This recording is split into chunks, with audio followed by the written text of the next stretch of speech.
পরপর দুটি চড়থাপ্পড়, এতেও ক্ষোভ না কমায় পাশে থাকা র্যাব সদস্যের হাত থেকে লাঠি কেড়ে নিয়ে একে একে 4 বার আঘাত। একজন উপজেলা নির্বাহী কর্মকর্তার এমন চরম অপেশাদার ও আক্রমণাত্মক আচরণের দৃশ্য ধরা পড়েছে সিসিটিভি ক্যামেরায়। সম্প্রতি এমন একটি ভিডিও তোলপাড় সৃষ্টি করেছে সামাজিক যোগাযোগ মাধ্যমে। ঘটনাটি ঘটে বুধবার দুপুরে ময়মনসিংহের ত্রিশাল উপজেলার কালীরবাজার এলাকার একটি বালুর ঘাটে। স্থানীয় ইজারাদার পক্ষের দাবি, আনসার ও র্যাব সদস্যদের সাথে নিয়ে সেখানে অভিযানে যান ত্রিশাল উপজেলা নির্বাহী কর্মকর্তা আরাফাত সিদ্দিকী। ঘাটে পৌঁছে তিনি ইজারার কাগজপত্র দেখতে চান।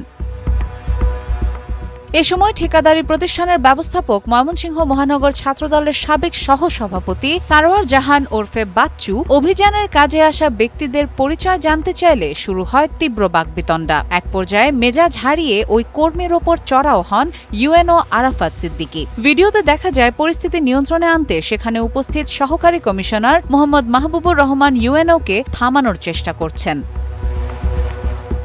ভুক্তভোগী পক্ষের অভিযোগ, মারধরের পর সারোয়ারকে র্যাবের গাড়িতে তুলে নিয়ে পরবর্তীতে ছেড়ে দেওয়া হয়। গুরুতর আহত অবস্থায় তাকে উদ্ধার করে ময়মনসিংহ মেডিকেল কলেজ হাসপাতালে ভর্তি করা হয়েছে। তবে এ বিষয়ে অভিযুক্ত ইউএনও কিংবা এসি ল্যান্ডের কোনো বক্তব্য পাওয়া যায়নি। সরকারি কর্মকর্তার এমন আচরণে তীব্র ক্ষোভ ও বিচার দাবি করেছেন স্থানীয়রা।